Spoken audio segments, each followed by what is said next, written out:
Hey, yo, it's me, Pops Fan Marmalade, and you're watching the Comics-Related Madness Network. So come get some.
Welcome to Mobamals, Mafia Animals Poker Playing Cards. Make 100, where real-life mobsters meet the wild side. Let's dive into the intriguing world of this unique deck. Meet Carmine the Snake Persico and Vincent Mad Dog Call, real-life mobsters with fascinating stories. Mobamals takes these characters and transforms them into their animal nickname counterparts. Introducing a 55-card poker-sized deck featuring 52 of your favorite mobsters reimagined as animals. Each card is a dedication to a different real-life mobster, complete with their name, nickname, affiliation, and birth-death years. But that's not all. This limited edition print run includes exclusive items like poker chips, signed decks, whiskey glasses, challenge coins, and even handmade Mobamal plushies. Don't miss your chance to be part of this limited edition experience. Back Mobamals, Mafia Animals Poker Playing Cards. Make 100 on Kickstarter now. Let's bring these mobster animals to life together. Hey, everybody, Dirk Manning here, the writer and creator of numerous comic books and graphic novels, including Nightmare World, Tales of Mystery, Brave But Not Dead, all kinds of stuff. And I am super excited for you because you are getting to watch right now, right this moment, out of all the things we're going to be doing, you're getting to enjoy and revel in the Madness Comic Network. And that is awesome. Thank you for being here.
Flip City Magazine.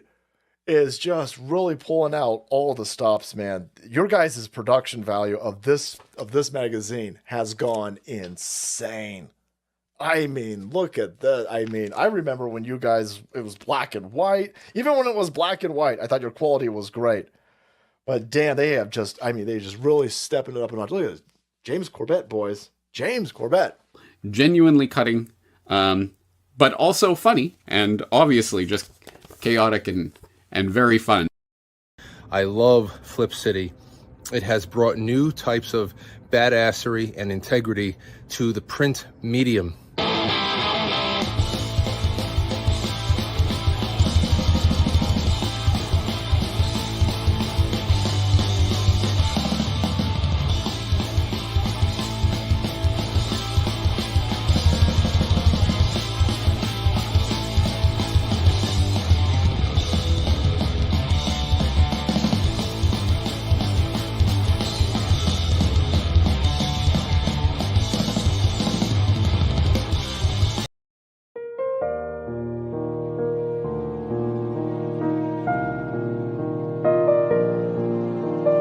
In a small town, unlike any other, Lisa and her husband Ray were away from home for a long time. The stress of the world brought them back to their homestead to recharge.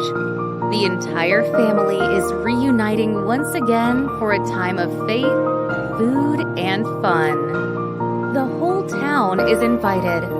Come join Ray and his family for the feast of a lifetime. Welcome to the picnic. Slaughterville Book 3, The Cannibal Rednecks, is a 66-page, full-color story of love, loss, and family, set in the small town of Slaughterville. Look for it on your favorite crowdfunding platform.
What's up, Levi? How you doing? Doing good, my man. How about yourself? It's all action, brother. It's all action. Sent out some invites. Expect some people to be popping in here as we roll on. Cool. But, hey, go ahead and introduce yourself, my friend. Well, I'm Levi Skeen. You can find me on Twitter at Levi Skeen or Instagram, 3Stroke Studios. I'm currently penciling and inking Galaxy Memorial Park with my writer friend J.D. Gunter. It should be we're going to look to launch it Memorial Day weekend of 2025. 2025. All right. That's a lot of work. Got work to do. I like it. Yes. Yep. So what are you working on this right here? What is this?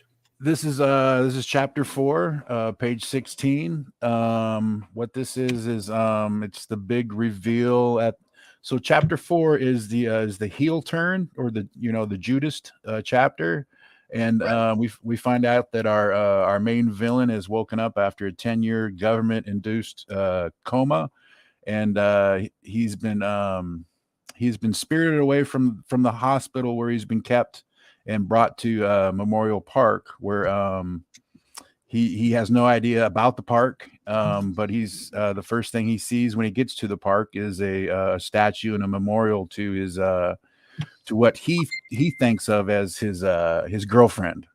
Right. So, and the last time he's seen her, she was about ready to give birth to their child. So he's a little bit confused and angry right now. All right. So how's your week been, man? What's up? Anything new going on? Same old stuff for me. Just sitting around drawing and listening to all the gossip and all the worldly events and just trying to soak it all in. Yeah, man, it's like Doc and I have some deep conversations on the side. You know, I mean, we're friends. We talk about a lot of stuff. We don't agree about everything, but we talk about everything. You know what I mean? Right.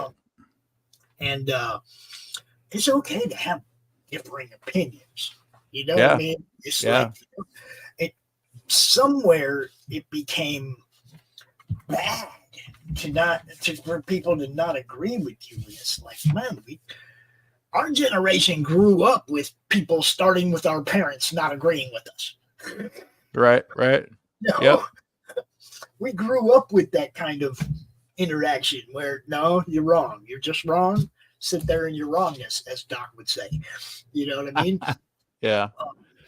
Yep. My dad taught me something very. He taught me two very important things when I was young enough to be stupid about listening.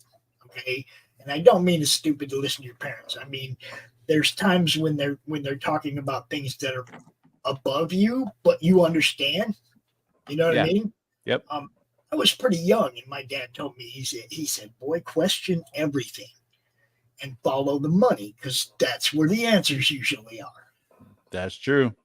And so I kind of applied. I mean, I went through my whole teenage years applying that, and I had teachers that hated my guts because I questioned everything. Right. You know, and sometimes I could show where a money trail led exactly where I was going with the conversation, which would really piss your teachers off. You know, because they're trying to teach you what do you want to say? Like the icing, okay, spread all over the place, okay. But when you get specific on them, sometimes that knowledge wasn't there. Right. Like You know? they themselves were just spouting facts at you without having the knowledge to back it up. Well, I mean, sometimes they didn't even know what you were talking about. You know, it's like, because teachers back then were pretty general. You know, I mean, unless you were in like a civics class, your other teachers had no idea. Okay. You know what I mean? It was sad sometimes because they would refer to stuff and I would go, hey, wait a minute. You're forgetting this whole part of this. And they'd be like, and as soon as they do that, they get mad. Right. You know, teachers don't want to look like they don't have the answers in front of their student. So I was like a pariah in school. You know, I was a kid nobody wanted in their class. The older I got, the less they wanted me around. Got you. I just didn't believe in cutting them slack, you know, and I had encyclopedias and I had all this stuff to look up what I was, referring to. And of course, we didn't have the internet. It wasn't near as easy to follow a money trail, but it wasn't near as easy to hide one either. That's true. You know, I mean, it's like if you could get anybody to give you, I mean, we have friends at DMV, we have friends at the bank, you have friends everywhere, you know, and it's, hey man, let me see what that looks like. I had a photocopy of a major baseball player's contract for the house he bought in Scottsdale. Oh, no way. Friends with the realtor that sold him the fucking house. Right. Back then, you got stuff because of who you knew, your friends. They, we all shared that stuff. It was no big deal, right? Now they'd have a fit.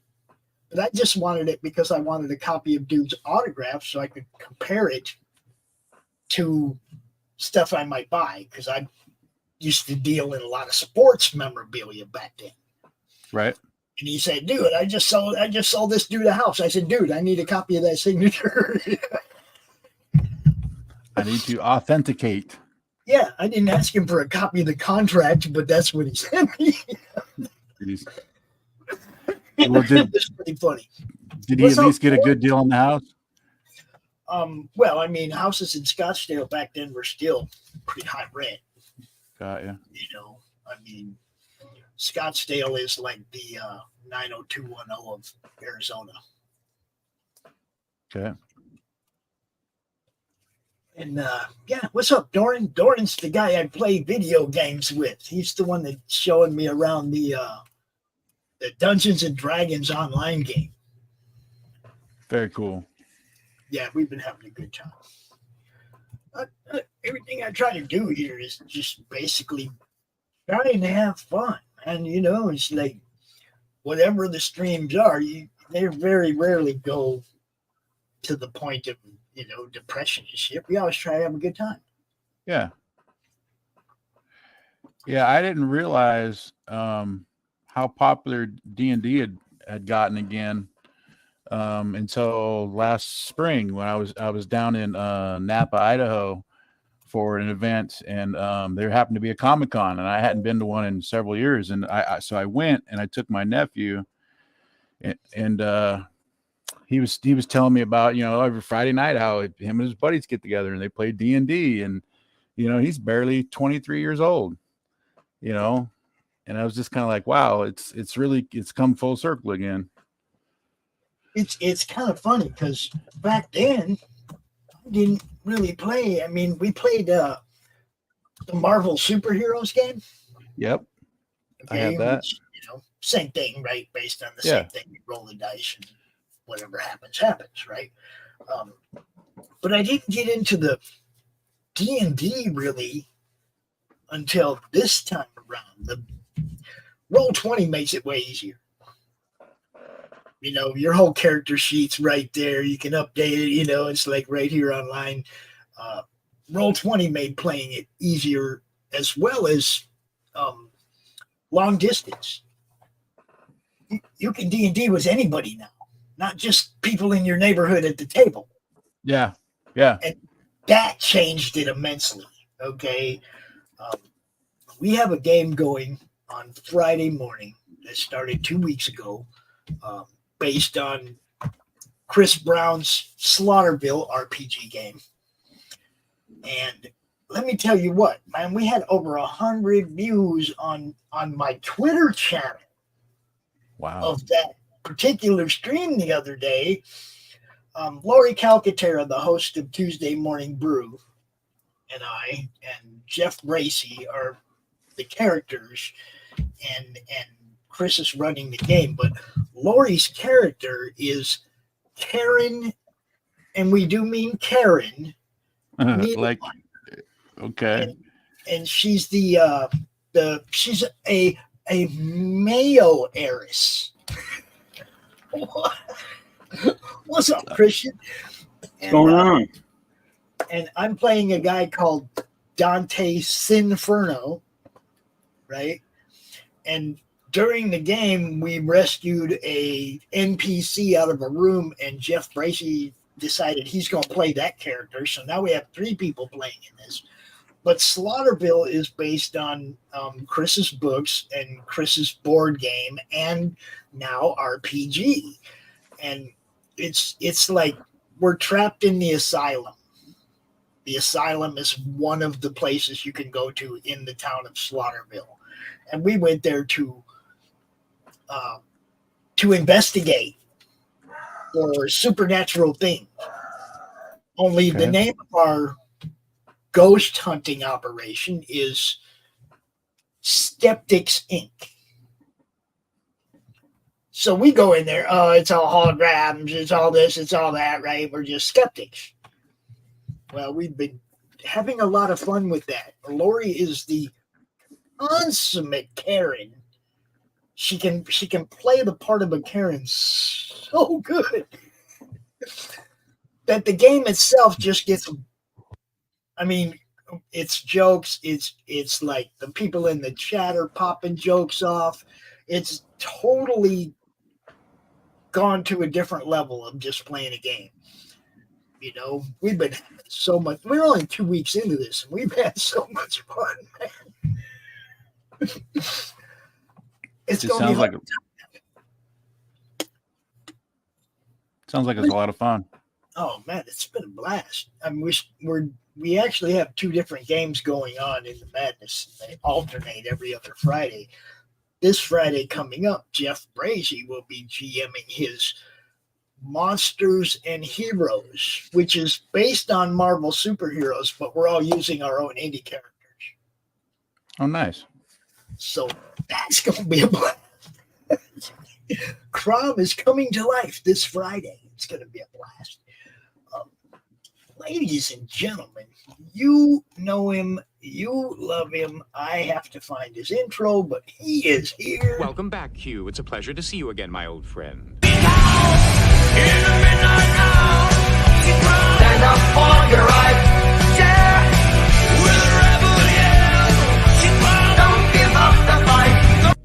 If you can't take a little bloody nose, maybe you ought to go back home and crawl under your bed. What's up, Q? What's up, y'all? How everybody doing? Doing well. It's time to argue. What's up, Q? Good. And in case you wonder where Crom is, it's right here. Oh, he's hiding in the grass? Smoking in the grass. You better not set that on fire. Charlie get pissed off at him. And the funny part is he wears the same costume as the Chala, but without the mask. There you he go. needs the smoke. Good stuff. How you doing, Q? What's it like on the other side of the world today? I'm doing okay, and so far I just came back from the little bit of new home for my mom, so a little bit of refurbish here and there. So I came home a little bit of rush for dinner, and here I am. Cool. Make sure you tell Mom we said, hey, you know what's up. I know. So we got Levi, we got Zap, we got Q. I'm sure Doc's going to pop in here soon. Jim O'Reilly, where are you? Oh. Anybody, as usual, anybody wants to come out and draw, you're more than welcome. The link is pinned in the YouTube chat, or just hit me up. I will send you the link. I know some of the people on Twitter are not able to get a hold of me because I don't have the same Twitter account anymore, but I'm still over there, guys. You just got to follow the new account. That's all. And you know, come on out, hang out with the guys and draw.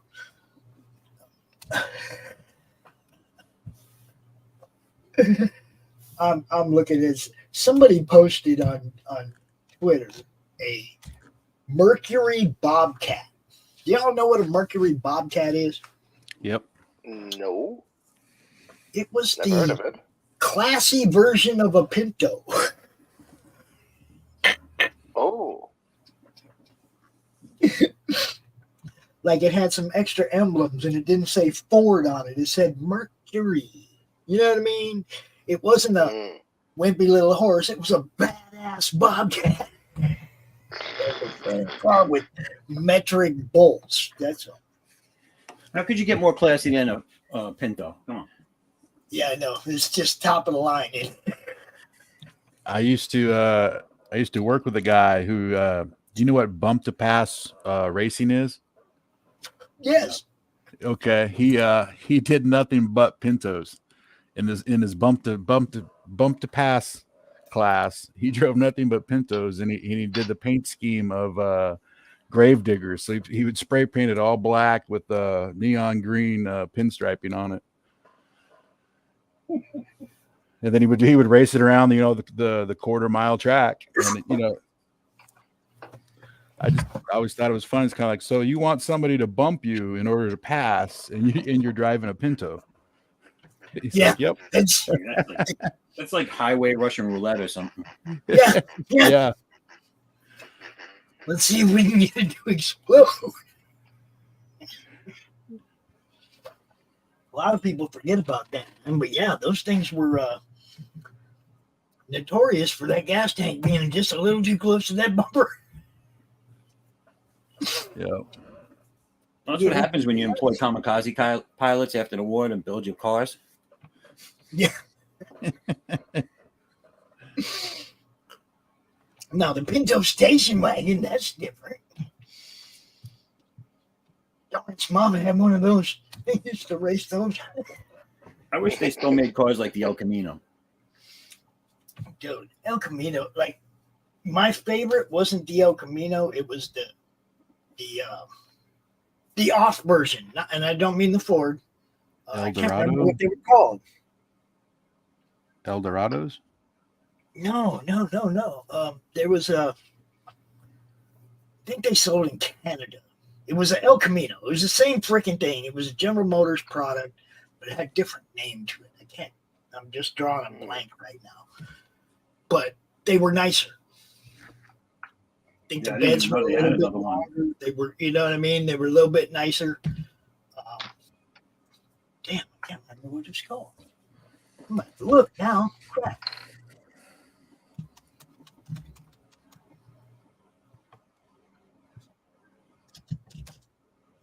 Let's see. It was the GM version. Sprint. It was called a Sprint. GMC Sprint.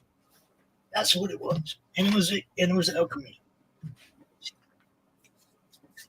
What was it? GMC Sprint. That was the same as the El Camino? Yeah, they didn't make very many of them, but that's it. I want one of those actually.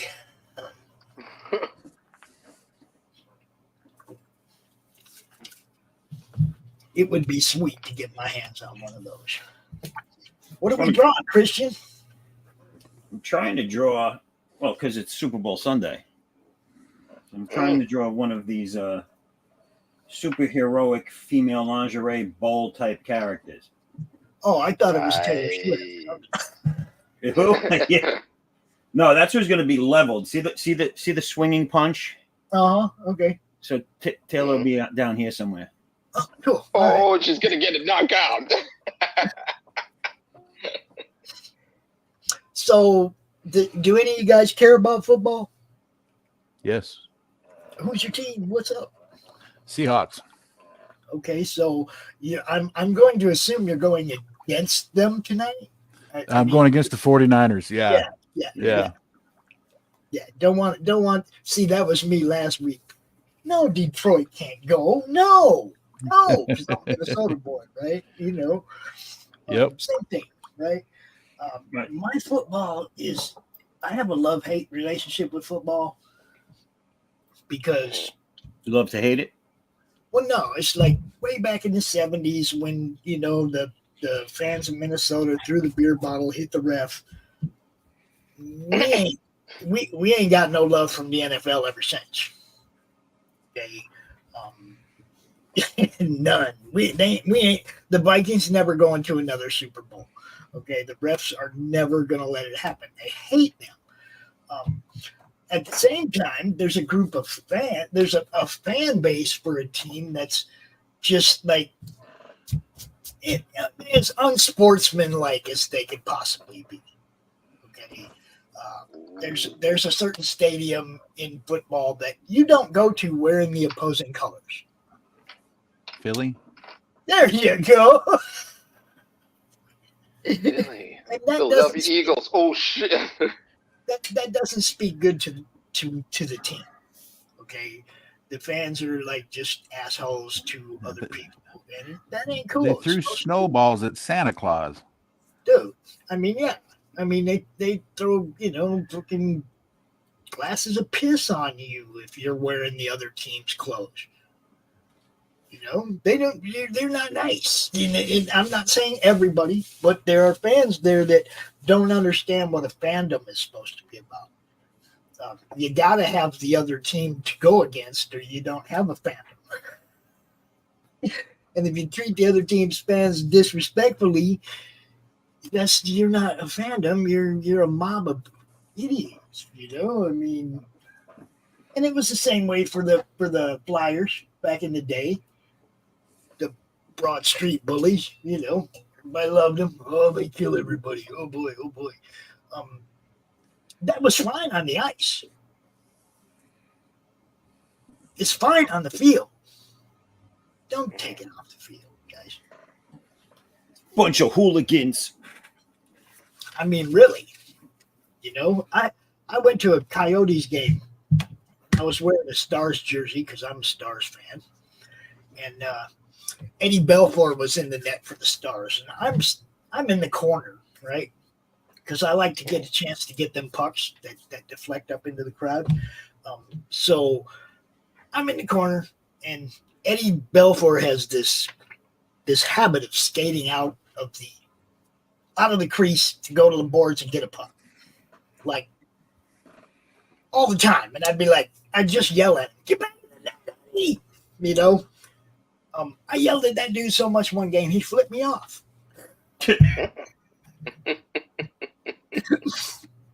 But one of the Coyotes fans wanted to pick a fight with me because I was rooting for the other team and they won. And I'm just like, dude, it's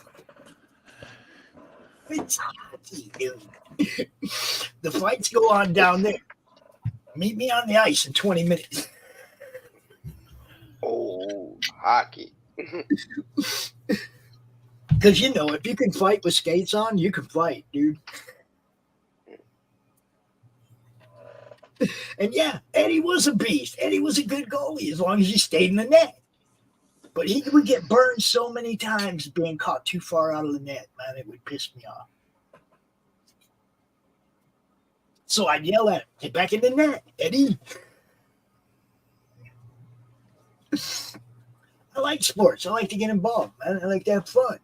I wasn't hurting anybody, but dude wanted to pick a fight with me because the team I was wearing the jersey for won the game.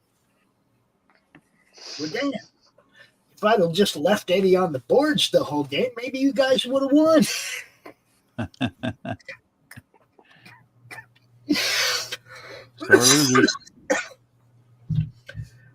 Fandoms, guys, they're supposed to be fun, no matter what they are, right? I've seen people leave UFC fights happier than football games. Nobody leaving the building fighting. Nope. You know what I mean? With teams though, like in the NHL, NFL, and MLB, like I'm a Yankees, Giants fan and Rangers fan. Typical New York stats. But when they come from a different state or a different town that's completely different than the one they're playing for, they have a hard time adjusting. I forget who it was, but I went to a Yankee game and we were the section just next to the bleacher creatures, and they were razzing this guy that they had just picked up, and I think he was in center field, and dude, he stopped focusing on the game to start cursing out the bleacher creatures, and I was like, dude, you're not gonna last long if you don't have a tougher skin over here. Well, now I get that because everybody heckles their own team. When somebody's screwing up, they let them know. Yeah. I mean, every fan base does that. Okay, if you got a second baseman that keeps tanking the play, your fans going to be booing, dude, and you're going to be putting somebody else on second base. Right. I mean, it's all performance. It's all based on merit. If they do good, then the fans love them. If they suck, they don't. Some of these players just can't take it. But you go someplace like New York or Philly or a place like that, you got to know what you're facing. You got to know. Right. The LA is another team that suddenly I wouldn't go to a game in Dodger Stadium, no how. Oh, we got people. Oh, shit. I was going to play your intro, Doc, but okay. Hi, Doc. What's up? Man, what's up, everybody? Hey, Doc. Yeah, what's up, Doc? What's cooking? What's up, Doc? How you looking? You do that. Doc, you looking extra shiny today? Thank you so very much. Shut the hell up.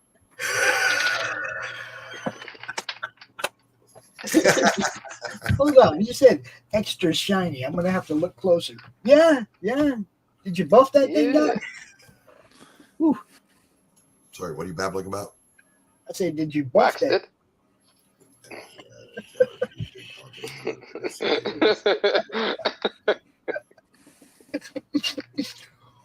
What's up, Grey Wolf? What's happening? Grey Wolf, I sent you a follow over there on Twitter. I have a new Twitter account, so follow back on that one, and then I can send you. You can get more, updates and stuff. What we're doing. The other one's dead. I'm not putting anything on the other one anymore. What's up, Captain? Doc, I don't want to go into it, but did you watch that video? Yes. Fuck on. There's some people I'm so glad I distanced myself from so long ago. That's all I can say.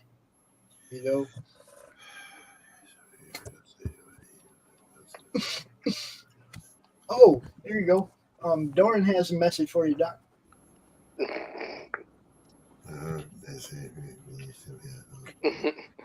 Wax on, wax off. So what are you working on right now, Doc? Your own stuff, Rex's stuff, somebody else's stuff? Whose stuff? Aha, your stuff. Aha. A damn dirty thing. Yep. Now, did you put the new trailer in this studio, Doc? I don't know, did I? Well, it says launch trailer. Is that the new one? No. See? I'll do that as we speak. Got to have the new stuff, man, because that's why I ain't sure of whether or not I'm supposed to be playing it, because I don't know if it's your newest game. It'll be all right, but we'll, I got you. We do like to be accurate.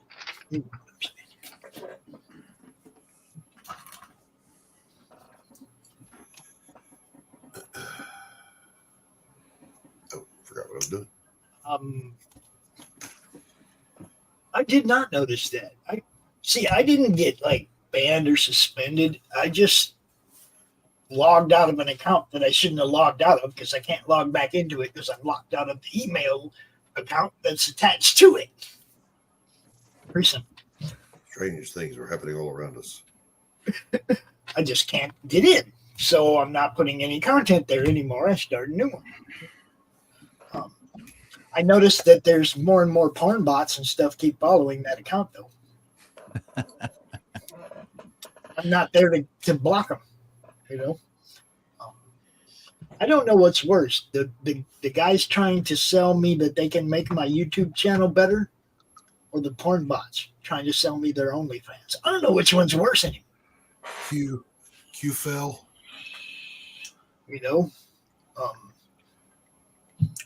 I keep getting all these SEO ads and emails, and it's like, look, I don't care.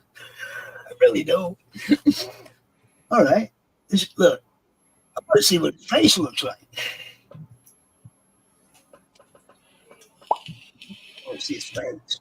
All right, here we go, boys and girls.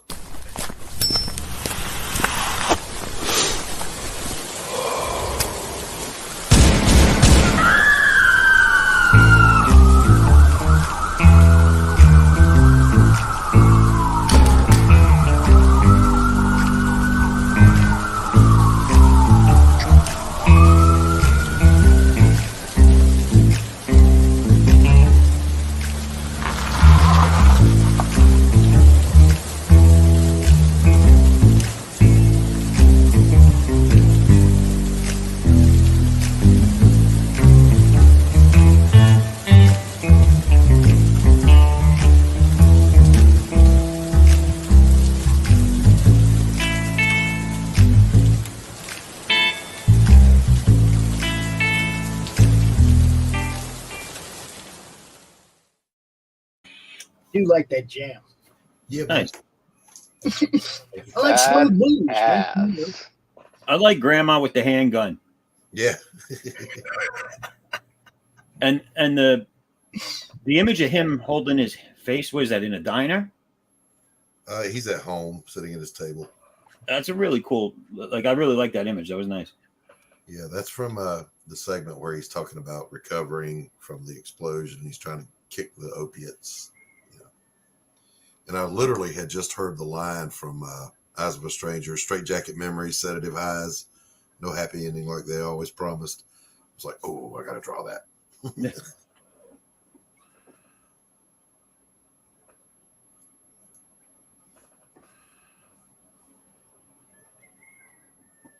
All right. Check out the guy in the grass, Doc.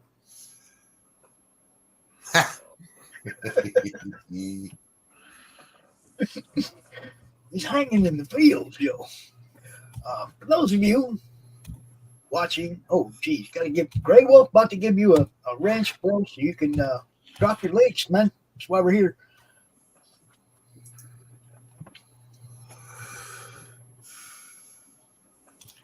Ben, I'm gonna try this again. Giving you a mod, giving you a wrench to share links. Not to time people out. I can handle that. But to share links. If you want to share your friends' links, that's why you have a wrench. Because I like to get people out there. Be right back. Yeah, I hear you. I hear you, Grey Wolf. I wish Elon would get rid of the Horbots too. I'm so tired of that. So tired of those. I mean, I don't mind them using Twitter, but I don't need them in my inbox. You know? I think the minute they actually start disguising themselves as not Hobots, they'll become dangerous. They're pretty easy to spot. Well, yeah. I mean, I just remove them. They don't need to follow me. I'm not trying to follow them. Well, they always, you can tell by the name. It's always like Joanne, something 46669. They always have a numeral at the end of it, and they don't have anything. They have no media accounts, and they only like things, and they don't ever comment. Well, those ones are. I think those ones are just fishing. It's the OnlyFans ones that are, the ones that actually got the link right there in their bio that says, go look at my sex cam. Those are the ones I'm talking about. Right. You just block them, right? I don't go looking for them. I don't follow them. They have no reason to be over here following me. You see what I'm saying? I'm not inviting them in. Come follow me on Twitter, porn bots. I'm not inviting them in. Why do they do that? Right? No, I will at least give somebody a chance. It's like somebody's following you. It's like, okay, click on their bio, and they've only got 4 people following them. They're following 500 people. Okay, do they have any media? It's like, no media. It's like, okay, what are they liking? And then you're kind of like, nope, this is definitely just a bot. And then there's this, not followed by anyone you're following. Yes, that's another one. That's the other key right there, too. That's a big But see, it's even scarier if there are a couple of people that are following them. And you're like, dude. Right. Jim O'Reilly, the link is in your Facebook inbox, my friend. And it's pinned up there at the top of YouTube. Those bots are very upsetting, and as soon as I go and join their OnlyFans, man, I delete them right away.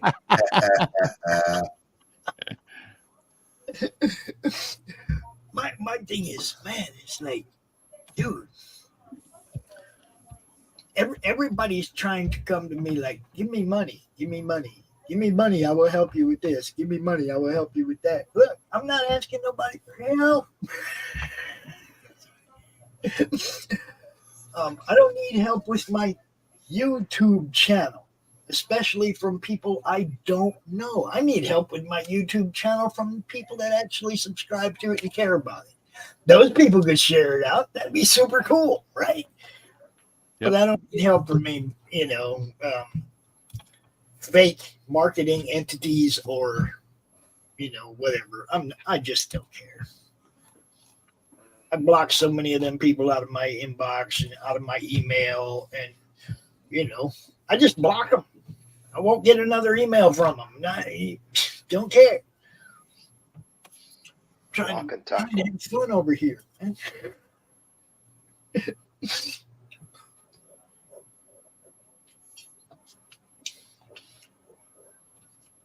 And Zap is blessed with the left-handed curse.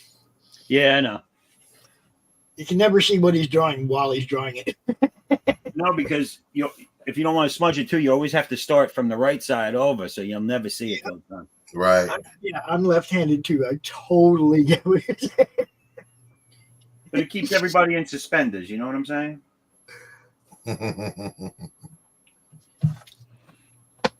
You look at these right-handed guys, you can see what they're drawing. You see, you can see what they're drawing. It's weird. I'm left-handed too, though. But yeah, man, hand all up in the way, can't see. You know, this isn't Jim; it's a Jim bot. Check out Jim. his OnlyFans.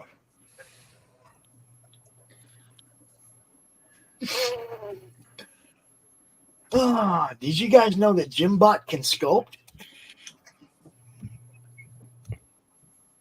Go. Now that he has an OnlyFans, I'm kind of scared of what he's sculpting, if you want to know the truth of the matter. He's packing himself with clay. and butter. Oh, God. What you packing? Clay and butter. What you packing, Jim? A peanut butter sandwich. So, I see this poll, this tweet. Like 75% of the people want to see Taylor Swift's boyfriend go down in flames today. Okay, let me ask you a question. What have you guys heard about the controversy about, again? I mean, it pops up every once in a while, but that like the Super Bowl and the NFL is fixed. Oh yeah. Yeah.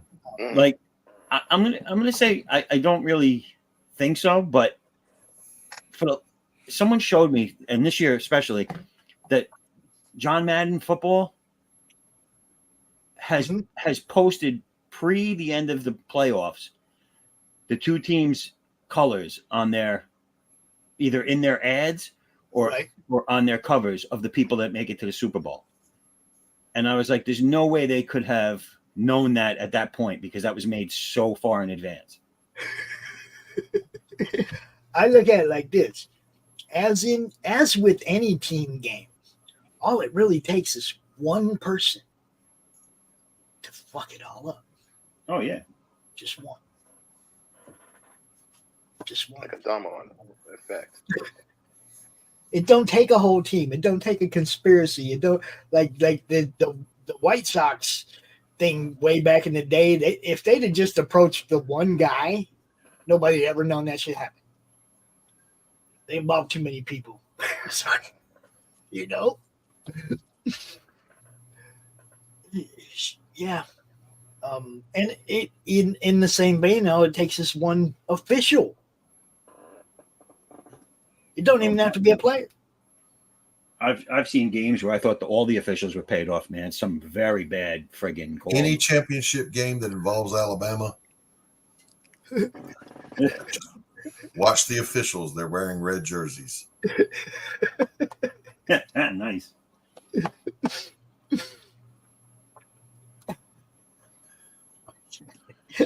You just be nice, Jim. You just be nice over there. Actually, just bring your ass out here and draw or something. Show us what you got going on, man.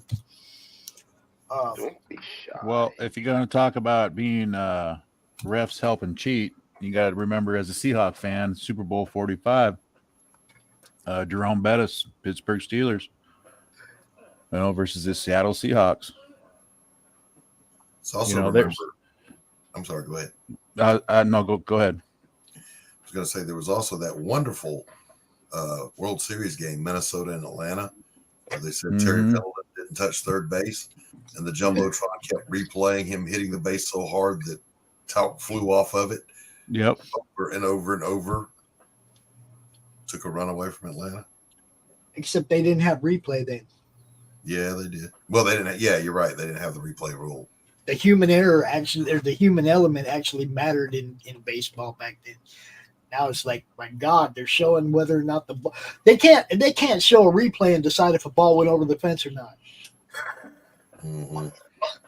Well, Just let the guy call it. Just let the guy call it in the beginning and let it go like they always did. Like we had to in Little League. We didn't get no fucking replay. It was hard for them to not go to replay because the coverage of the video coverage of the games was so much better. And you could actually go back and see that, oh, he didn't touch the bag or he did. The ball went over or it didn't. And, you know. I don't mind the replay thing. I really don't. Yeah, neither do I. What I don't like is the new pitch clock. There's a timer on the pitcher now. Are you crazy? Yeah. Yeah, well, that's because of TV. I don't give a damn what it's for. It's totally screwing up. It's always the psychology of the game. They're the ones that are trying to shorten the game time. You know, they've been doing that for years, man. Yeah, same with football. You know, Baseball. 45-second clock, 30-second clock. It's like they keep, you know. Baseball is not a timed sport. No, and everybody they have tuning in is tuning in for that game at that time. They're not waiting to see what's coming on next. Right. So what's the rush? You got viewers. Well, I mean, baseball, you don't know. It could go 30 innings. You don't know. It's like so trying to hurry the game up doesn't make any sense. Right. Because it does keep going until there's a winner. You know.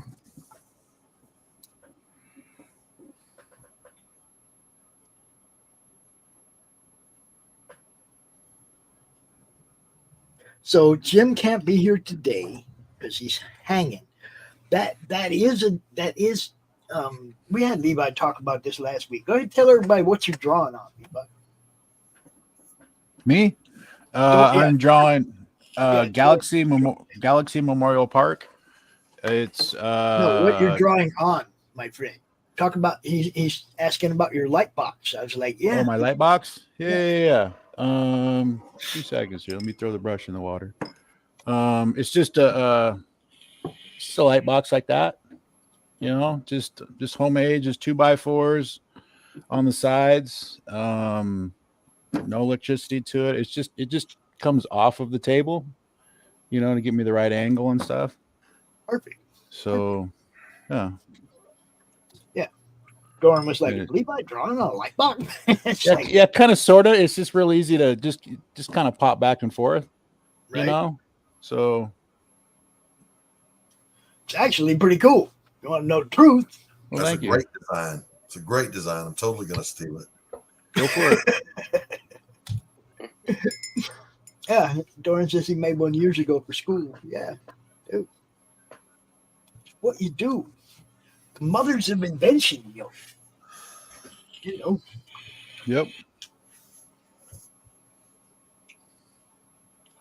I like when necessity makes you come up with something new, like all the different times I've made something to smoke weed out of. Oh. Little honey bear bottles. No, I used the Nesquik, the big like Nesquik bottle. Yeah. Oh yeah. Dude, those were the best disposal bombs. They could be sitting on the console in your car. A cop wouldn't look at it twice. Oh my goodness. Have you ever turned a toilet into a gravity bomb? Oh, dude. Gravity bongs, yeah. The best gravity bombs are in a swimming pool. We turned a toilet into a party gravity bong back in high school. We would do it with a 5-gallon jug in the swimming pool, and you would fill the jug up with smoke the same way you would fill up a gravity bong with smoke, but then you would swim up under it and come up in it full of smoke, and just sit there and like huff breath a few times, try not to pass out before you get out from under there. Aqua bake. You know what's disturbing about that story is I'm envisioning you now doing that. I'd do it. I'd do it in a heartbeat. He would do it. It's not an issue. Aqua bake. Oh. I would definitely do it. We would call it swimming on the wake.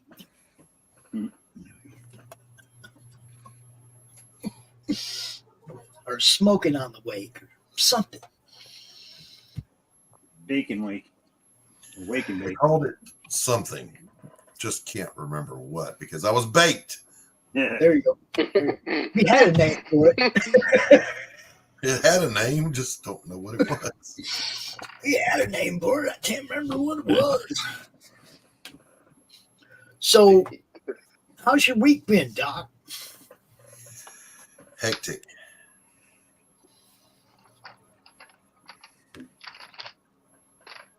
You can elaborate. It's okay. Hold on, I was finishing a line here.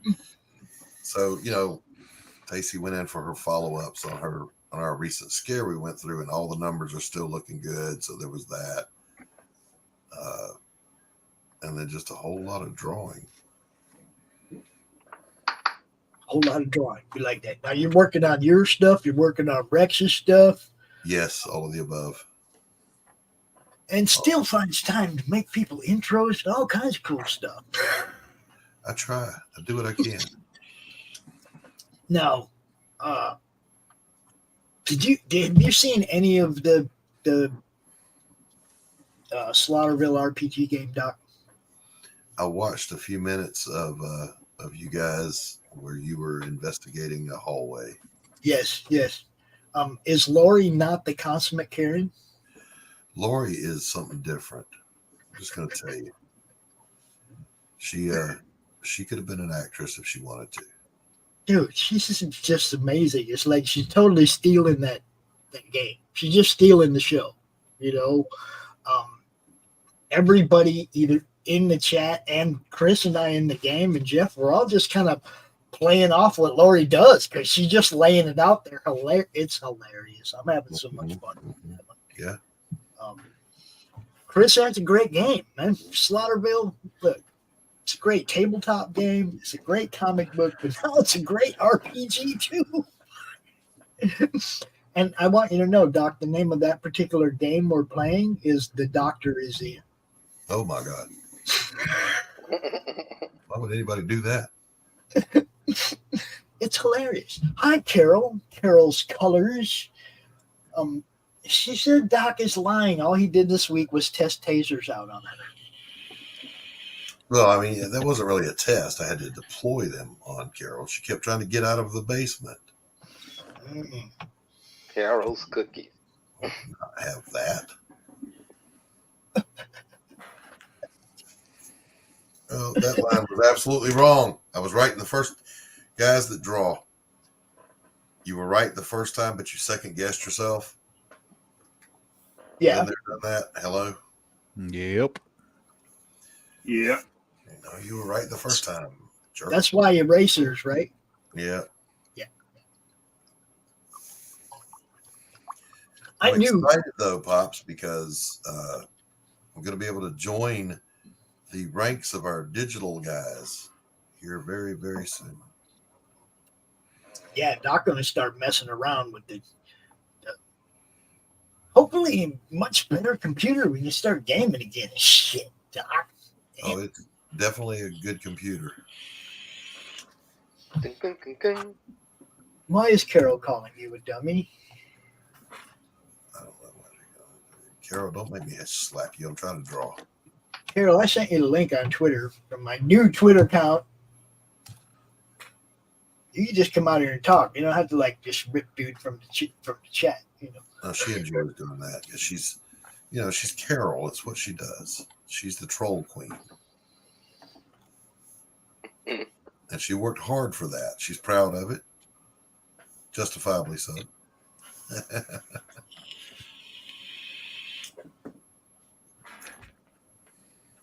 Brought to you by Carol's Cookies.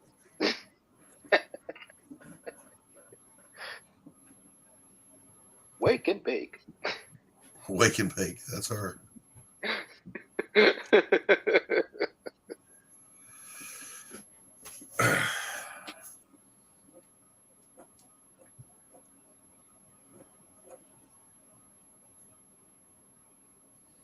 Who's waking and baking, Carol? Yep. If she's awake, she's baked.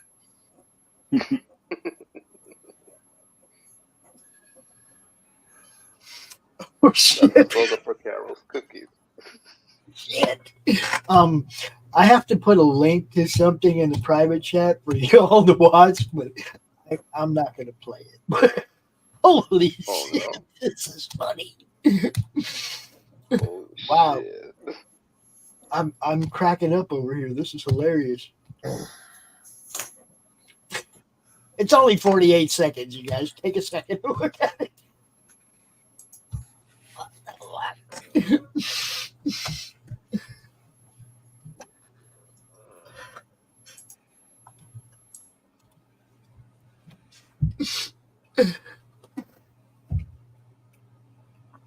Are you watching it, Doc? Just not.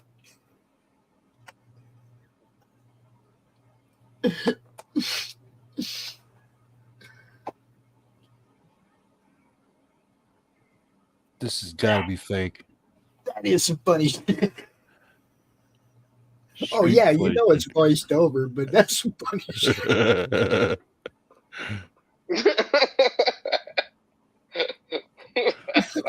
Give me a break, man. That was funny. It reminds me of Butthead Slag.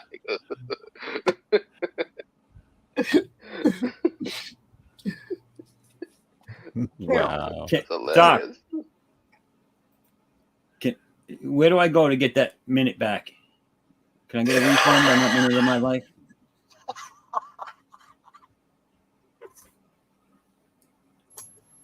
I just, the way you know it's fake is he actually enunciated words.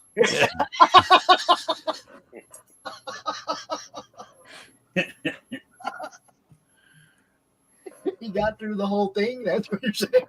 Yeah. The company's sick of us. Come on, man.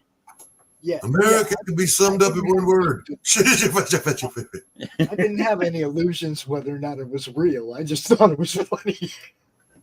I thought I heard Jim O'Reilly. Did I not hear Jim O'Reilly? No, he didn't hear him. He said he's on the road. He's on the road today. That's an unacceptable response, Jim. Whatever you're doing right now, pull over and get in here. It's like, who said you could not be here? I remember giving you the day off. License and registration. Carol, there are no troll queens over here. That's other channels. No, she is the troll queen. It ain't a competition. I'm just saying. She is the troll queen. Everywhere else, she could be the troll queen. We don't have those over here. She's currently locked in battle with the Dark Angel. It's the Troll Queen versus the Dark Angel, and Troll Queen won the first battle. Somewhere else. It's a joke, Pops. Relax. I know it's Everybody's having fun. I know who the Dark Angel is. I'm just saying. We know. It's just we're trying to have fun. What do you mean you just woke up? Maybe she's big. Bring me fantasy. Now she wants to bring. Yeah. Baking cookies.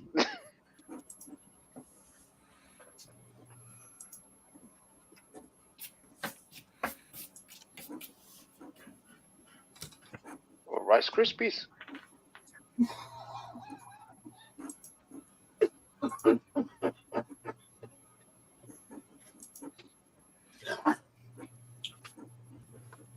Weed's better. Oh, I forgot I was drawing. Let me get back to that.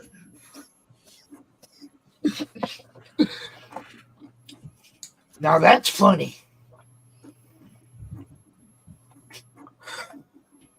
I didn't know she's in Down Under. She's not. She didn't want to be.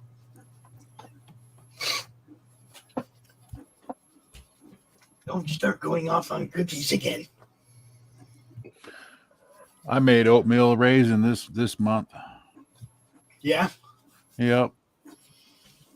I've if you don't know, I've had 3 strokes, and that comes with a lot of the side of the neuro pain and stuff like that. and they had me on the highest dose of gabapentin you could have without a psychiatric evaluation.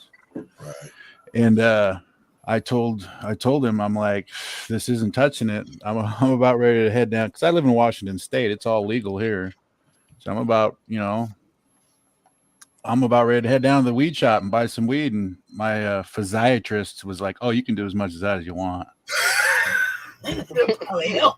It's kind of like in gabapentin, you can't do like it's a seriously dangerous drug because you can't mix alcohol with it. Right. They found out that it's with the heroin addicts in England, they were taking the gabapentin and mixing it somehow with their heroin and ODing on it. That's how they found out it was seriously dangerous stuff. But it's funny. They come along. They're like, you can't have any more of this drug. You can't drink. I can only take 2 aspirin on top of that drug. But the minute I go, hey, this drug isn't cutting it. I'm going to try weed on top of this drug. They're like, oh, you can do as much as that as you want. You're like, okay, that should be the clue right there of like what's actually, good for you. Good. Well, yeah, exactly. So look, Native Americans, they weren't wrong about too much stuff when it came to medicinal home use, home remedy shit. They were pretty fucking solid with what they did. Yeah. Weed was one of the things that they used, Yep. Know how to chill out, yo. I need to chill out and smoke a piece of pipe. I just learned how to cook, just make butter, make oil, make Green Dragon. Yeah. Green Dragon is that's a really nice one right there. It's a Everclear and a cannabis mixture. Yeah, it's definitely it's a nighttime. It's also you can coughing, aching, stuffy head medicine so you can rest. Oh, totally. It's like an edible icy hot, if you think of it that way. Really? Yeah. Because you can spray like I don't make anything that I can't ingest, so it's like that's why I don't go to a store and buy things. I'd rather make it myself. And that way you can either like the cannabis oil that I make with coconut oil, I can use that as a salve, if I want my neuro pain on my left side to like go away like quickly, it's like I just use the salve on it and then I could come along and boost it up with an edible. So, and it's just all about knowing your right dosage and what's best for you. So it's just trial and error.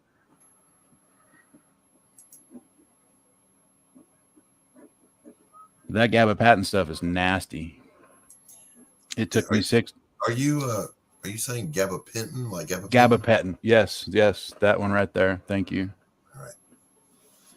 I'm making sure I was hearing you right, buddy. No, I knew you would know what it is. Did you ever have to prescribe any of that? No. No. Because I never quite understood why they would tell me. They're like, you're at 1,800 milligrams per day. The only way we can prescribe anything higher than that is you have to talk to a psychiatrist. So it's kind of like, okay, that's weird. Remember, as I answered that question, I was not a psychiatrist. I was a counselor. I wasn't writing prescriptions for anybody. Okay, gotcha. Don't mind me, guys. I'm over here pulling stuff for the show-offs later. Gotta get what I'm going to show off. We're doing some more indie stuff today. So I'm actually in the drawer. I'm in the drawer looking for some of this stuff. Not like Kickstarter stuff, but other, indie stuff. Some rock and roll comics.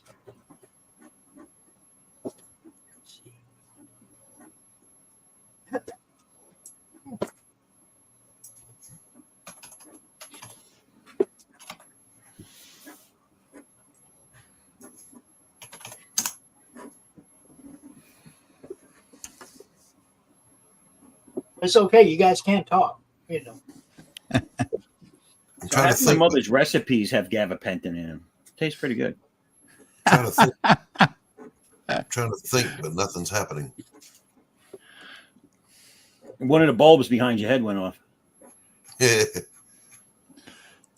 Well, I would definitely recommend dosing down off of it. Don't just quit it cold turkey. It's worse than cigarettes.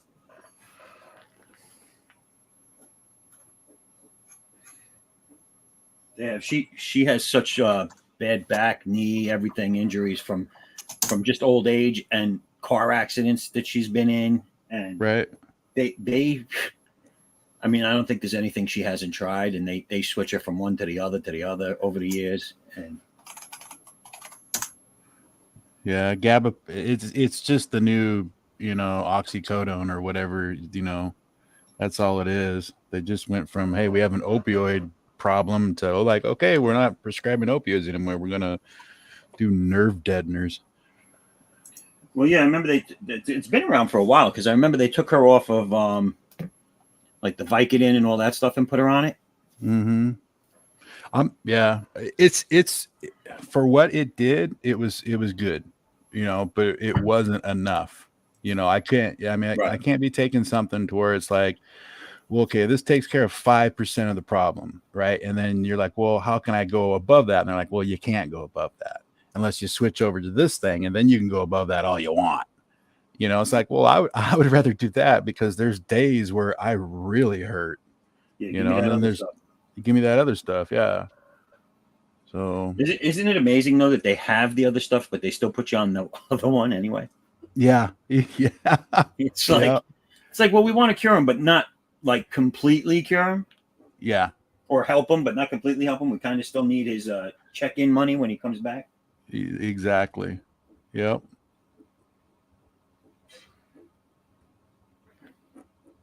I almost feel like the minute they see what your coverage is, they know exactly how good of a treatment they're going to give you. Yes. Yeah. Oh, he's got this insurance. He can't get the good stuff. Yes. They're always asking it. Well, and you're supplemented by, right. Like, no. No, help me first, and then we'll tell you. Yeah.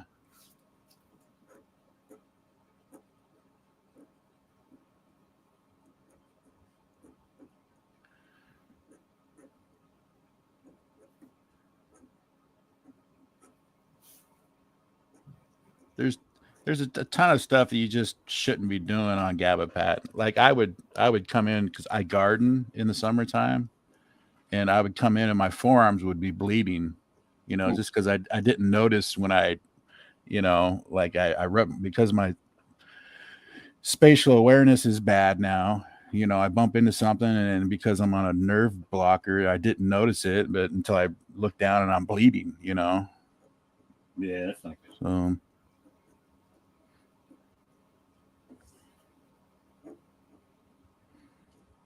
Is it known to what do they call that, doc? Anticoagulant or something like that? Does it promote extra bleeding also, as well as? No. It does not. No. That was another thing too. When I had my strokes, I had a vein in my stomach blow out. They got me up into my room, and I started puking up blood. Oh so I have a stroke, and then you want to put people on blood thinners, and then all of a sudden I have a blowout, and it's like, well, we can't put you on blood thinners. I had to have surgery the next morning on my stomach.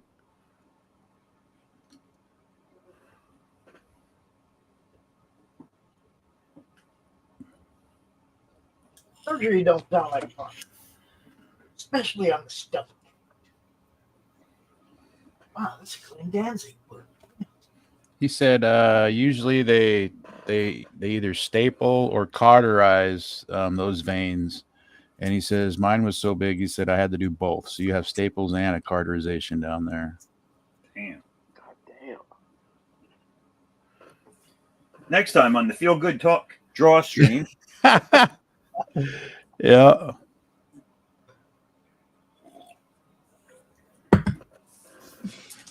Sometimes we do our best, though.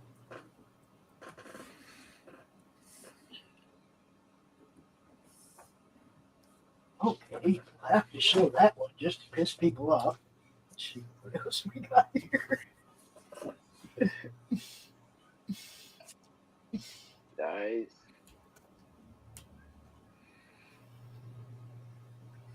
I do have a pretty solid collection of independent stuff. And I don't just mean like Image, actually trying to avoid all that. Go with other stuff.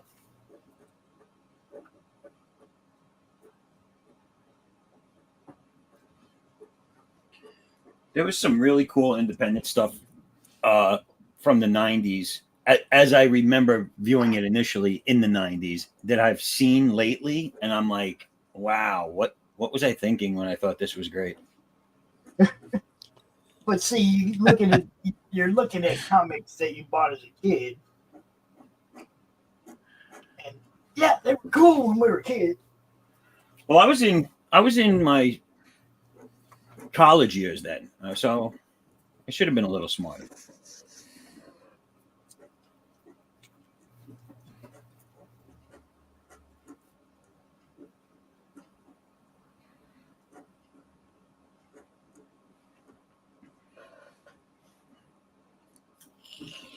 I remember there was one book. Did anyone remember that Independent Razor? It was. Was it the female? Yeah. Yep. Black latex claws. Had like some blades on her forearms or something. Yeah. Okay. Yep. I used to think that was amazing back then. I guess maybe it was just because stylization was all the rage and anatomy didn't matter. I don't know. Was that Jim Ballant? I don't think it was Ballant. I think it might have been, but I don't think so, because Ballant stuff I like. Mm-hmm. I don't know if that was him or maybe it was early him he released. But Right. I just know I saw someone post the covers from it recently. And I was like, ooh, I just remember that being better. And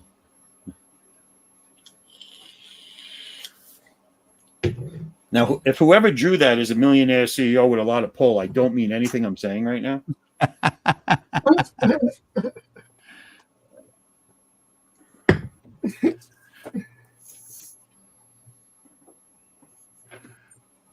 Solar, Man of the Atom.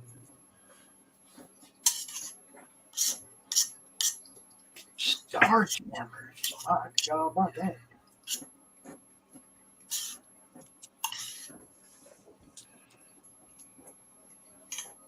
Couple of those patch can editions. Those are cool.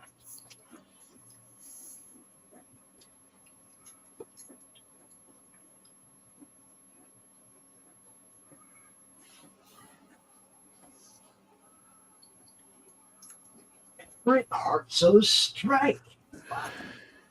I forget I have some of this stuff, man. Stars and Stripes. Everett Hartso's Strike. You going through your old books right now? I'm pulling some stuff for the show-offs. You doing Independence? Yep. That's a great name. Three-dimensional alien worlds.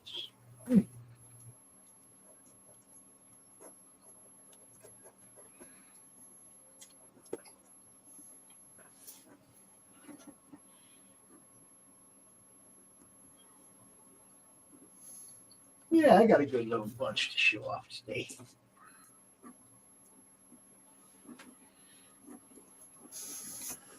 I don't know why that one's in this drawer, but it won't be anymore.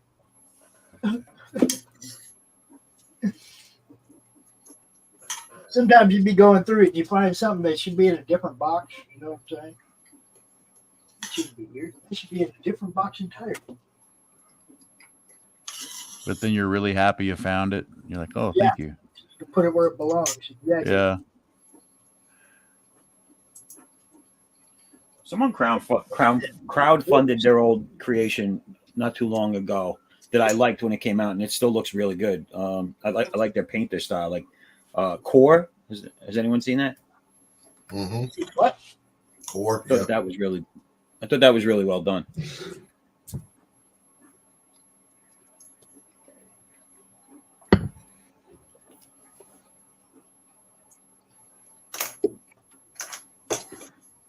Dang, get so far back that drawer is so deep I can't even see everything that's in the back of it.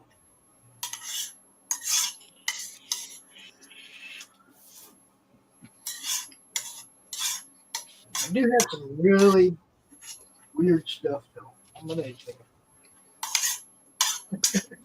Some really weird stuff.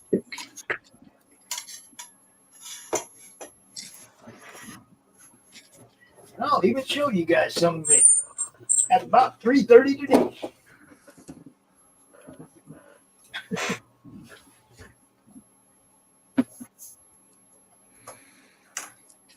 I got two good stacks here, and I think we're good. All right. Sorry about that, guys, but I have to be ready for the next show. You know what I'm saying? And I don't like, I don't even like pulling them out, to tell you the truth.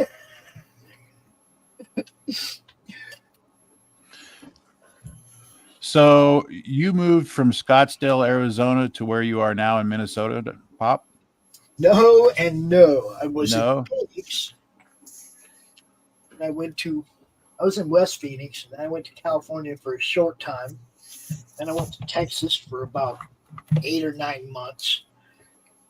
Then I came up here to Michigan where my son was proceeding to create grandkids. Gotcha. If I was going to have any part of being involved in their life, I pretty much had to be here. He wasn't bringing them out there. Right. And I do have to say, I mean, I lived in Minnesota for a long time. I lived here. This is mild. I'm in Southwest Michigan. The winters are mild. Summers aren't too bad. It's really a pretty nice place to live if you're out away. I mean, we're out away from the city, out in the boonies, but it's nice climate wise. I mean, we got no snow right now. It's February. There's no snow on the ground. We've gotten maybe a total of 9 inches so far this year. It all melted away. I could live here, you know. So each time you moved, you took your comic book collection with you? Oh, no. Everything I have here is something I've built since I got here. Okay. I've only it's just like the 4th collection I've had, dude. Yeah, I've only moved like 3 times in my entire life, and I took the collection with me each time, and I could only imagine what it would be like to.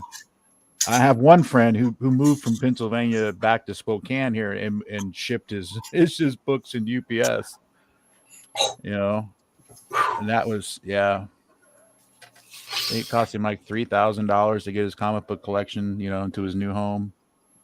Yeah, I'd have to have a U-Haul. I mean, I would have to have a U-Haul. We have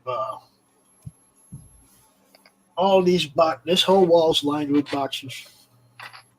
Boxes back there, boxes over there, 3 huge filing cabinets to my right over here, filing cabinet back there, filing cabinet right here next to me. Right. You know, it would take a lot. It's not. No, this is all built since we got here. You know, I mean, between me and my son, he bought a collection that somebody was selling. And then we started piecing it together, and then I started buying stuff that I wanted.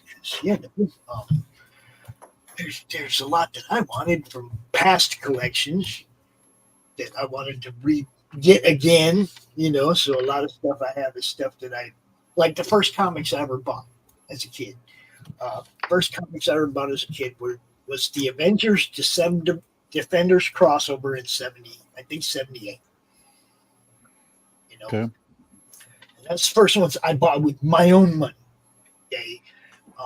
And I bought Defenders number 10 because Thor and Hulk were on the cover. I was a mythology nerd. I wasn't a comic kid, you know, but there's Thor on the cover of this comic book. And I was like, oh, I'm about to get this. And then realizing that it's the end of a story arc, right? Well, now I want to find out how we got here. So I'm running around from spinner rack to spinner rack in the supermarkets, in the drugstores, and all over the neighborhood, right? Everywhere there was comics, 7-Eleven, anywhere, right? Trying to find Defenders 6 through 9 and Avengers, I think 115 through 119. But it was like in that area. Mm-hmm. The story kept crossing back and forth over between the two titles. So you had to have both sets of those books. So that was like something that I really wanted to put back in my collection, were those first comics that got me into comics. So then I started getting other stuff, Thor, stuff that I wanted. Before you know it, you end up with a collection again. My problem this time is that instead of sports being the sideline of stuff that I buy, it's like now it's art. Now I get art to go with my collection as opposed to baseball cards. You know, I mean, it used to be about getting sporting paraphernalia or music paraphernalia. I used to have a lot of signed CDs, all kinds of stuff, because I worked at a radio station. But that was my collection back then, was music, radio, and comics. I mean, music, sports, and comics. Now it's pretty much comics and art. I don't have a whole lot of anything else.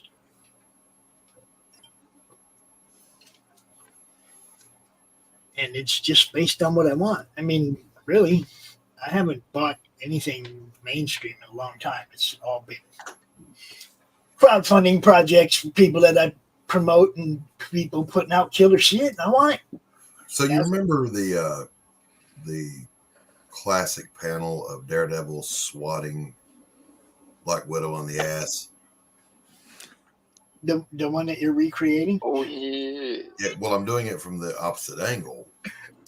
So I've got Jake Bishop and Portia Vance checking into the hotel, and she's decided to play this game of, we checked in under Mr. and Mrs. for the honeymoon suite. So she says, you're going to carry me across the threshold? He says, no, my back hurts. And they walk in the room and he swats her on the ass. He goes, but make me a scotch. You'll notice he didn't say sandwich. That wasn't the thing back then. So, yeah, that's fun. Oh, No, that's good stuff, Doc. swats that ass.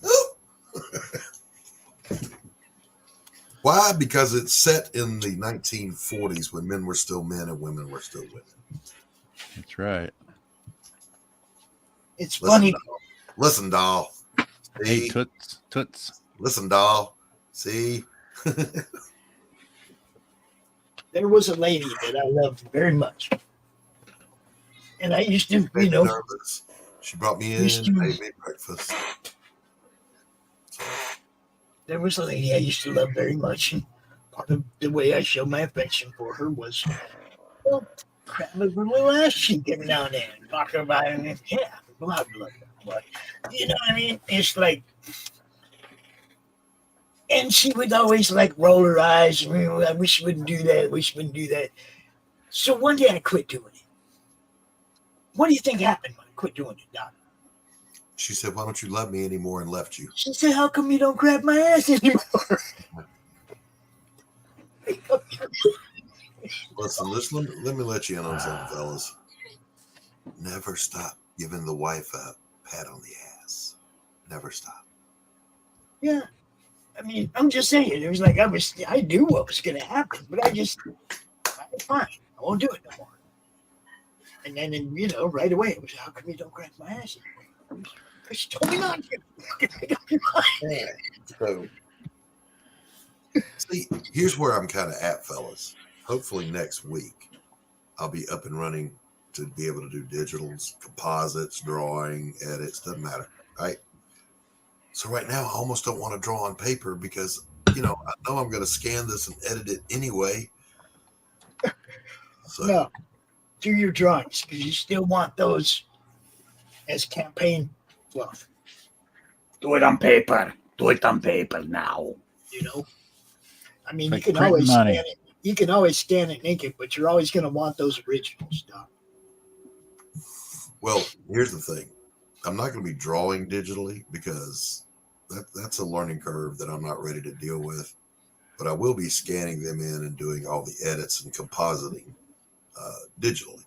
So, like, I can draw a big ass panel the size of a page, Levi, and then shrink it down and drop it in wherever I want it. Because I hate space constraints. I got one for you. Sure. Doc, I'll be right back. You got control. Don't you threaten Let's see me. if I got it right here. Where you at? Right there. Same deal. It's like I wanted to figure out the shot. You know, and that's just it's 11 by 17, but it's going to be just a panel on the page. It's just a panel. That's right. That's right. Yeah. Doing the same thing right now with these drawings that I'm doing, like this one that we just looked at a minute ago. This is just a panel. It's not a across the top one. It's just a small panel. But I wanted to be able to, like the expression on the face, he's squinting, she's kind of amused. Yeah. She's enjoying her coffee. Yeah, I needed that or hot cocoa or that pumpkin space spice. to work. It's coffee, brother. Okay, Q, come on. Who you talking to here? Just kidding. Come on, Q. Go ahead, Doc. It's coffee, Q. You know that. Welcome back, Q. It's a pleasure to see you again, my old friend. Stand up for your right, yeah. We're the rebel, yeah. Don't give up the fight. If you can't take a little bloody nose, maybe you ought to go back home and crawl under your bed.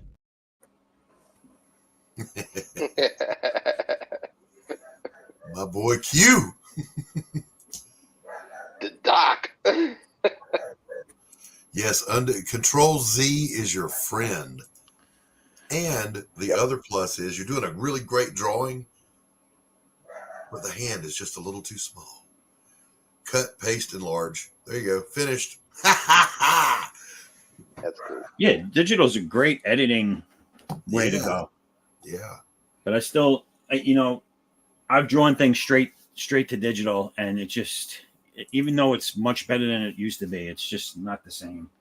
You're correct, sir. I prefer to work on the paper, but I absolutely am going to do my edits and my compositions digitally. Because why wouldn't you? Instead of redrawing a panel, here, let me just fix this one little boo-boo. What I'll do is I'll do something unlike you guys, which is probably the smarter thing to do. I just think I'm lazy and it takes too much time to do big piece panels. What I'll do is if it's something with a lot of detail, I'll just block in the shapes on the actual page. And then when I go into digital, I'll blow it up and do all the fine detail in the digital. There you go. There you go. Especially like small faces. If the face is too small on the panel and you want to get a little bit more detail in it. He's back. Just like I'm back. He winks in, he winks out. Yeah. He travels between realities, Q. That's a good idea too. Just block in the rough and then blow it up and work the details in digital. Hell yeah. Yeah, like I can do the person's body, their clothing, all that stuff. But then the background detail and faces is usually better when you put it into the digital and blow it up. So, Michael, and thank you, John Dillard, for this. All right, I was stuck because I knew I wanted, kind of the tiki rail to the balcony, but I wanted a stucco behind her. And I said, I have no idea how to draw stucco. And John Dillard said, just draw dots and C's. So I did dots and C's, and it worked. It works. I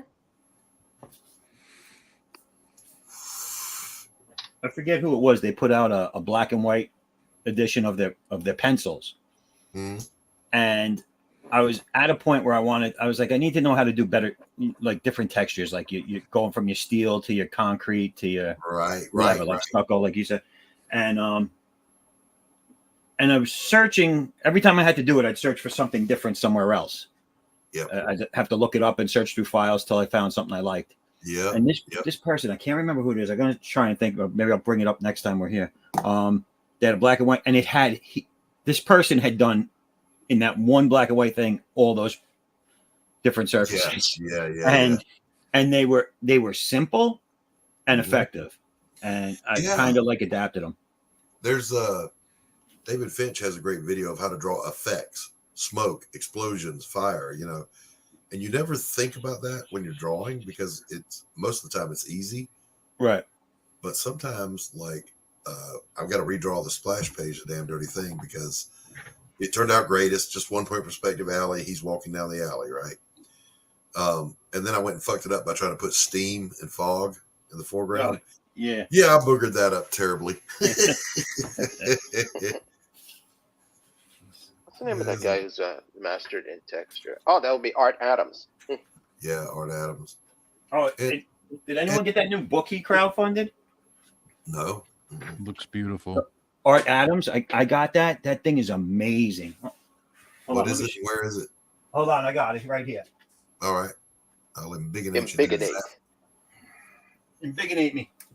Embiggenate. Bam. Oh, hell yeah. Bam. Oh, look at that. Of Arthur Adams. And like it's just let me do a quick flip. I mean, yeah, he's not right in the head. It's just all of his stuff. I mean, look. Yeah. Like I mean, look at the detail on the castle. He's not right in the head, is what I'm telling you. I mean, but so his rocky terrain is pretty much similar to what I've adapted for myself. Yep. But I mean, like even like jungle scenes. Mm-hmm. Yep. I mean, the figure took him probably like 1/18 of the time to do. Sure. And then the background was everything else. I mean, brickwork.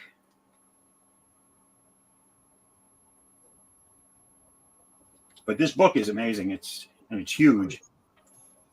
I mean, the dude is an absolute master of the craft, period.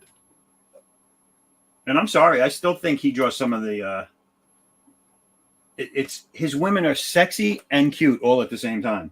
They're pretty. That's what we're looking for. They're pretty. Yeah. I mean, some of this stuff is just amazing. The other one that's really good at that stuff is Adam Hughes. Oh, yeah.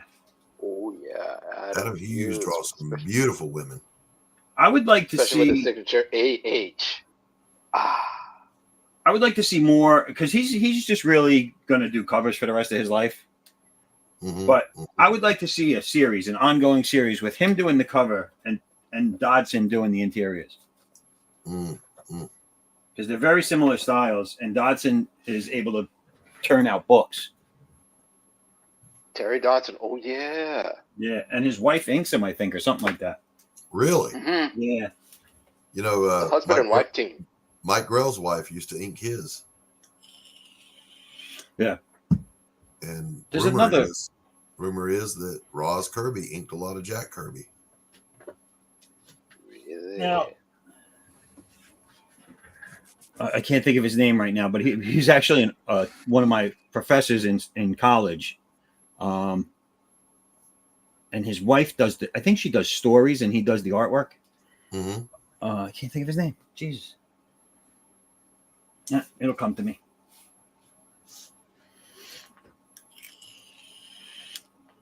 Pop, she must be here hitting buttons backstage.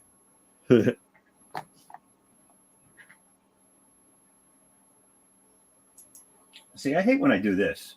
So I drew everything over to the one side of the page, and now I can't sign it. Sure you can. Put your signature anywhere you want to. Either on the side. What freed I'll me put it up, right here. What freed me up from that, I kid Between you the goalposts. not. When I would do a painting, I was like, man, I didn't leave myself a good place to sign in the bottom left or the bottom right. Go back and look at Monet's old paintings. He'd sign them son of bitches anywhere he could. Monet.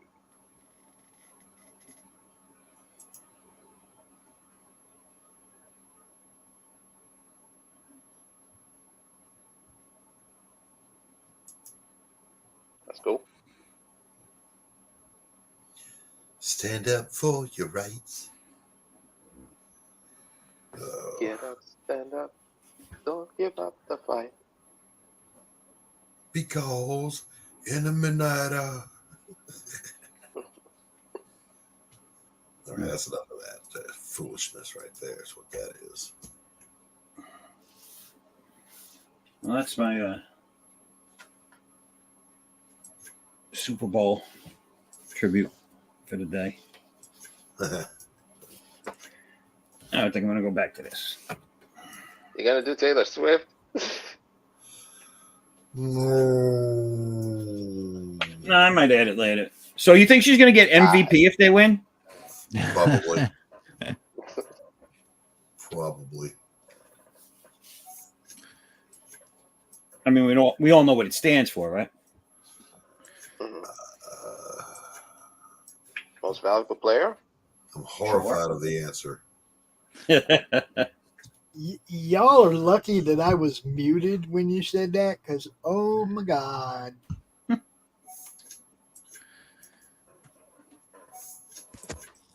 MVP. Why, Pops, you had the answer? Oh man, look. No, I'm staying out of it. I'm leaving that one alone.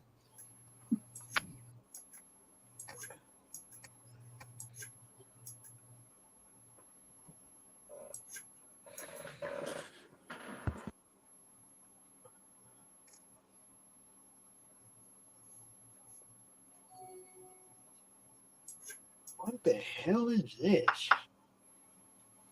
I'm not knowing. I'm getting weird stuff. What's me? Swear to me. I'm getting weird stuff on my phone. I don't know what it is.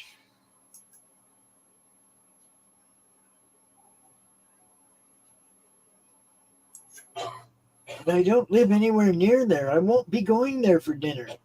I don't want your product. Get away from me. No, it's like, here, you can have free dinner if you want to get on a plane and fly somewhere. Make me a sandwich.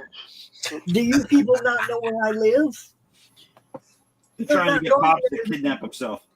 I'm just not going there to eat your food, yo. I'm just not. No.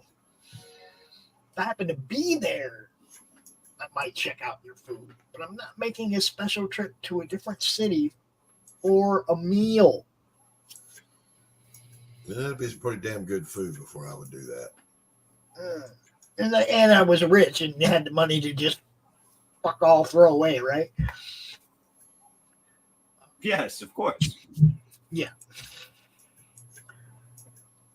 You store down the road, a couple of fast foods, actual restaurant if you want to go to it, but no, that's just down the road. Why would I? Gotta go hit the bodega. That's crazy. Where are they trying to get you to go, Pops? No, it's not my look.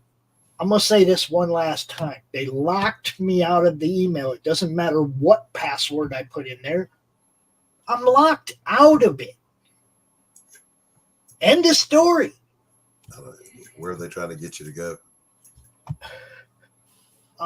Geez, I didn't even look at the name of the place. It just said something about Lafayette.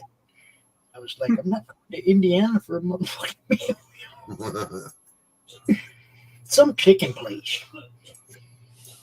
Probably fast food. Probably Kentucky Fried. I don't even want to look now. I just saw chicken. I was like, I ain't going.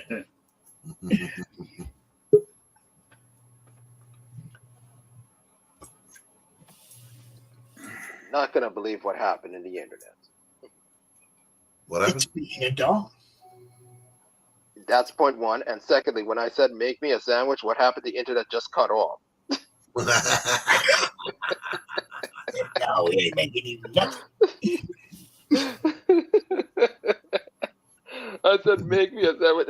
And just like that, the internet just cut off. I go, That'll teach you that for a sandwich. That's a woman. No, Yeah. dude. She said, I got Microsoft this locked sandwich right me here. out of the account. That's why I don't use Microsoft for anything anymore. Doesn't have anything to do with the forgotten password. I showed you guys live me trying to put the password in, and it said, you can't access this account, period. There's no password to put in there. If you forgot the password, all you'd have to do is click the little forget password thing, and they'd send you a new password, right?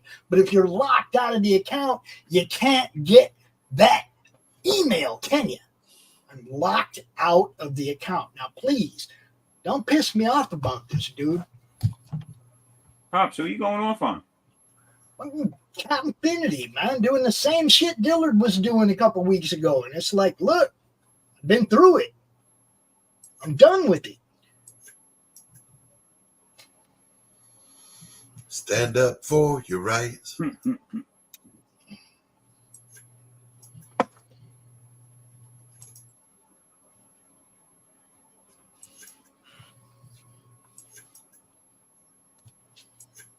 don't know why people just got to fucking keep beating dead horses, man. I'm locked out of the account, period.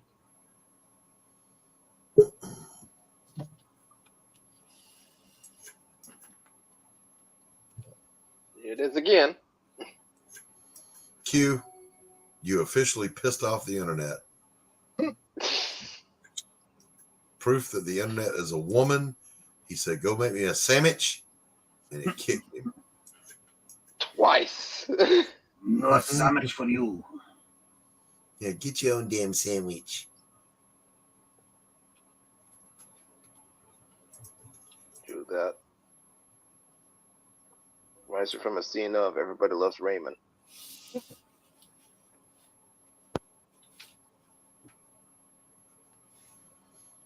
All right, I'll be right back. All right. Stand up for your right.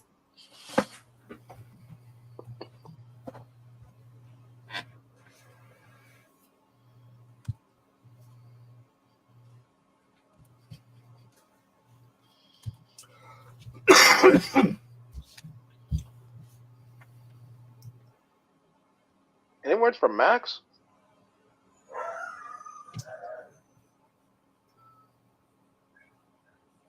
No, has he been around?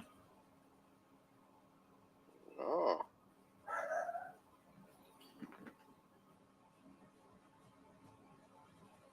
I haven't seen him in a bit.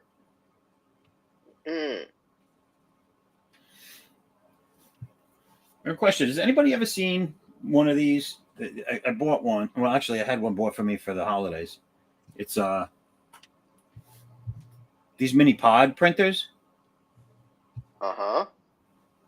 So you could print out like on sticker paper. It's a thermal printer, and they're not bad. Like this is a big 11 by 17 piece of art that I printed on it. So they shrunk it down considerably. But this is it right here. I don't know if you can see that. Basically, it's a little sticker machine.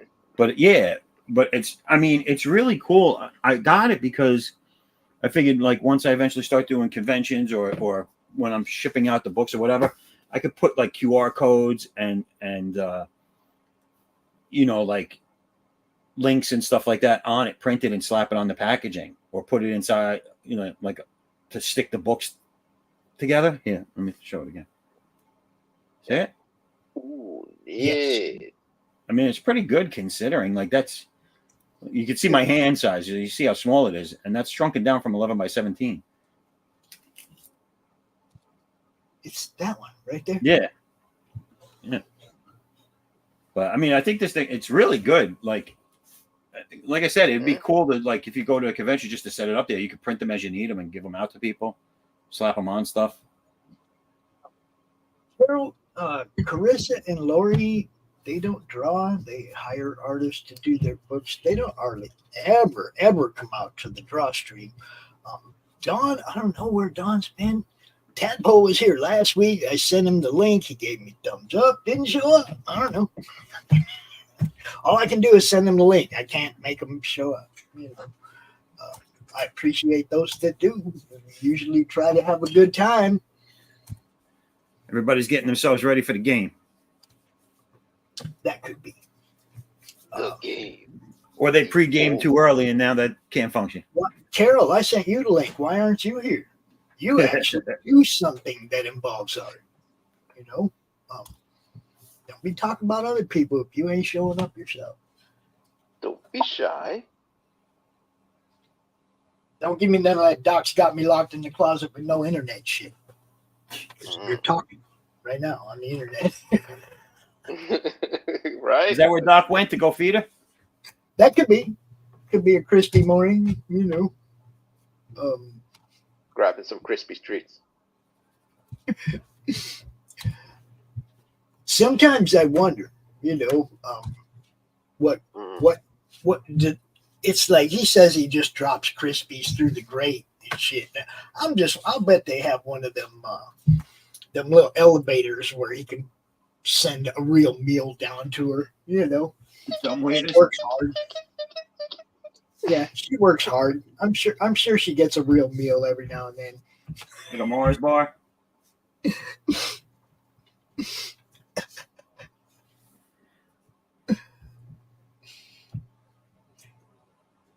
Maybe a Twix every once in a while, because that's 2 meals in one. Yeah, you got a left Twix and a right Twix. Right? Cookies and chocolate. Now, Carol, also, that piece that he showed that right there, he's been waiting for somebody to color that and drop it online so we could show it off. And, you know, there you go. You could be coloring that right now. Right here, live on the show. You know, you could. Well, next week maybe, because this one's almost over. I'm going to go over and get ready for my next show, everybody. So we're going to rip around the room, tell everybody where they can be found and all that cool stuff. We'll start with you there, sir, since you're in the window. Yeah, you. Yeah, you, Levi. Oh, is he muted? But we can't hear a word you're saying, bro. Shit. Oh, my goodness. Okay. Yeah, no, yeah, not. You can find me over at Twitter at Levi Skeen or Instagram 3Stroke Studios. All right. Listen, look at Carol going, I need that. I need that. Look, I'm gonna send it to her right now. And she's gonna be like 3 weeks from now, she still won't have colored it. But we're gonna try to get her to. Let's see, where did I put that thing? I have so much prom art, dude. Ah, there it is. Cool. Okay, it's in your Twitter box right now, Carol. There you go. You can scan it, do whatever you want with it. Q. No, not Q. No, Zaffo. Tell everybody where they can find you, bro. Right there under my name, foresight11.com. That's the website for all things Chosen One Universe, which is my universe of superheroes and other such things. I am currently waiting for my funded book to get to print. It's been a long journey, but as soon as that's printed and on its way to everybody, I'll be up and running with my second campaign, which will be my boy Addicts. So go here, sign up. It's for free. And stay in the know. Oh, there you go. I don't think Doc's back yet, but you know what? You can find him right here, Wednesdays, 1 o'clock on the Madness Comic. And occasionally on his own YouTube channel, doing all kinds of other stuff. You never know. Doc just does stuff. Go sign up for Damn Dirty Thing. Be ready for that launch. It's about to happen. There you go. Give Doc some love. Q, you know how we do this. You can always find us here in the Madness Comic Network on YouTube and Roku. Maybe. Roku. Yeah. Peace out, everybody. Later, everybody. Got you down, with a smile on your brow. Put a little madness in your life. If life made you unashamed,